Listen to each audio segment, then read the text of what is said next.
Hey guys, it's First Second Vogue here, or John, and today I'm just going to be going through my ranged DPS rotation. I'm just doing this as a guide for those people who want to improve DPS, and also I'll just be going through the abilities and what I use them for and their purpose in my opinion. First of all, just this guide.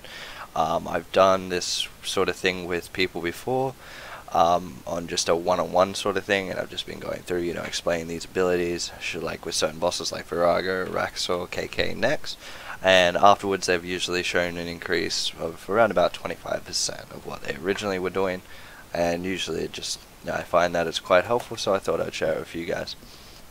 So first up we just have Piercing Shot. This is obviously just the 94 weapon damage, 125 weapon damage if stunned. It's on a 3-second cooldown, so it's quite useful in just filling the gap of Adren builders when you're trying to build up to the threshold ultimates, as well as using this in between, say, good abilities that are used as basics. Next we just have Sacrifice. This deals 100% weapon damage, heals you for 25% of the damage you deal, or 100% if the target dies. So this is really good at KK. For example, you're in your death swiftness and you use it on a mini, you hit it for a 2k, you'll get healed that 2k. It's quite useful because then you're wasting as much food and you can survive longer for more kills if you're doing more than, say, 1 or 2 kill trip or whatever. So next we just have Needle Strike. This is your bread and butter. You want to be using this almost every time it's off cooldown. When the target just takes 157 weapon damage, and then your next attack against the target will deal a flat increase of damage by 5%. This is quite useful on Frag Shot, as well as Snapshot, Tendrils, Bombardment, stuff like that. You don't really want to be using this on Piercing Shot because, as you can see, it's only 94, so you'd be gaining around about like a 4.8% damage increase on that, and that's quite silly when you could be using it on, say, a ability like Tendrils. I can't figure out the math right now off the top of my head, but that's a big damage increase. Obviously, if it was just the 500, it'd be a 25% damage increase with that attack at least. So that's quite nice. Next, we just have Frag Shot, which is 100% to 188 weapon damage over 6 seconds. If the target moves from the location, it suffers 2 times that damage dealt. This is also very useful for KK, Nex, Virago, Raxor. This ability is quite useful in the regards that if you know it's about to move, for example at Virago, when he jumps down in the very first phase, if you put a frag shot on him straight away, he will be always moving, usually if your team's doing the phase correctly. Next we have Rapid Fire, and this is just a rapid attack really. It deals 94 weapon damage every 2 seconds for 6 seconds. This ability I would consider, it would take priority of the 3rd threshold, so yeah, I'll go into explanation about all that in just a bit after I go through all these abilities. Next I just have Resonance. Obviously it's just used for a good heal. Over the next 6 seconds, if you take damage that would harm you, instead you just get a heal. This ability is just great. For example, Virago, if you're soul splitting and you see the mage bomb coming for you, and you just put your shield on and get a nice resonance off. Sometimes it could be a 3k, and it's very, very good for that. Next we have Shadow Tendrils. This ability deals damage to you, 33 to 250% weapon damage, but then can also, then afterwards will deal 66 to 500 weapon damage. Now I may also add in here that not every ability is going to hit, so when you look at this, don't always expect Tendrils to hit. It will always deal the damage to you as basically cost. It's more of you take the damage as cost to have the chance to hit extremely hard, and that's the idea of the ability, and it's quite useful. When it doesn't hit, yeah, you feel a bit cheated, but that's how it is. Next you have Snapshot, which fires 2 shots in succession, the first one dealing 100 to 120 weapon damage %, and then the shot after that will deal 100 to 210 weapon damage. This ability is what I would consider the threshold that I prioritize as the first threshold. Shadow Tendrils is my 2nd, Rapid Fire would be my 3rd, and Bombardment as my 4th. And we go on to Bombardment now, which just fires a volley into the air, which deals 219 weapon damage, and from the target it hits, will deal damage in a 1 square radius around. So say for example, if you had 2 spiders from Araxel that have just spawned, they're both rangers or something, they're both next to each other, you could use bombardment obviously and it will hit both of them, and that's why this ability is quite good. At certain times, every ability and every threshold, every ultimate will get changed in priority, in my mind at least. So obviously if there was 9 targets and there was 1 in the center and the other 8 around them, obviously that's the ability I'm going to be going for next. Next we just have Ricochet, which is hits 2 targets nearby as well as hitting the original target. So look at it like it hits a target and then splits into 2.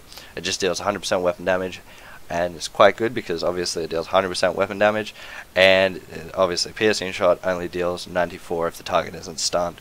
So this is going to be one of the higher priority abilities of basics, of course. Next you have Death Swiftness, which is an ultimate, so on a 60-second cooldown, increases all damage done by 50%. Also, if the target is standing within the shroud that you create, it will then deal 10 to 20% of your weapon damage every 2 seconds. And obviously, if that lasts 30 seconds, well, 15 seconds you can deal 10% weapon damage every tick. That is quite nice. And honestly, at Virago and places like that, at Virago, if you're sunshining and you're because sunshine is obviously the counterpart to Death Swiftness, or if you're using Death Swiftness, then you use a Death Swiftness. If you're the first one to get it on the target, you'll be dealing an extra around about 5k damage to that target just off of an ability that increases your damage for 30 seconds. So this ability and sunshine is very good. I would put this by far up top upon any other ultimate that I use. Next you just have Freedom. Obviously this is just to get yourself out of binds, stuff like that.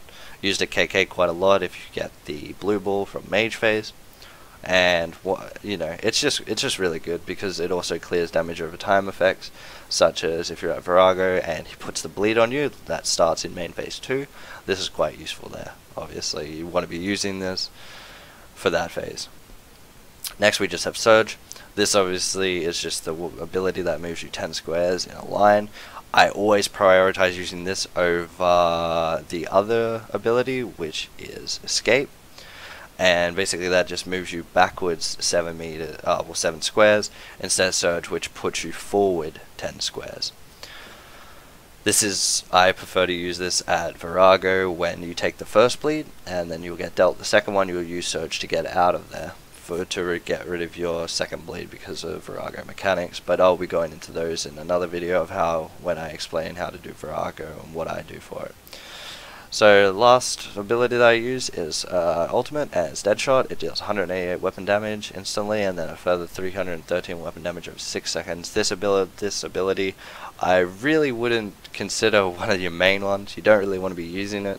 I use it only, say, for Virago in the 5th phase, and he's only got 1 more push till we're about to kill it, and I'll throw in a Deadshot because obviously if I'm at 100%, I'm better off putting in that extra damage then and there to try and finish the kill instead of lasting out the kill further. So these are just my abilities I use in my rotation. The prioritized abilities go for thresholds, go Snapshot, Tendrils, Rapid Fire, Bombardment. As I said before, this is all situational. My thresholds, I would be going Needle Strike, Fragmentation Shot, Sacrifice, Ricochet, Piercing Shot. However, this is all situational again. You don't want to be using all your good abilities, put them all on cooldown, and then do a Piercing Shot, because then you don't be left with no abilities for another 3 seconds. So that is very bad when you're trying to deal damage, because obviously you want to be getting to your ultimates and your thresholds. You don't want to be sitting on basics the whole fight.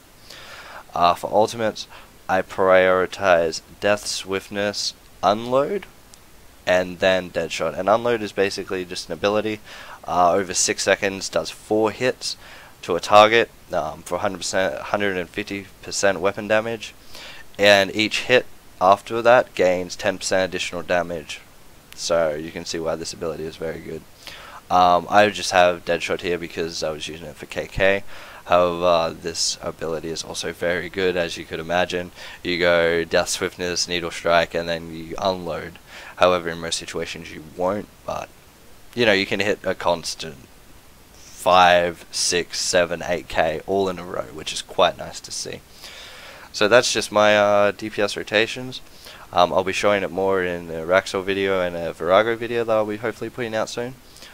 And then also be doing it so you can see me as I do it, and you'll see that obviously my abilities get prioritized different as the fight changes its state. So guys, thank you for watching, and I'll hope to see you all in the next video, so have a good day.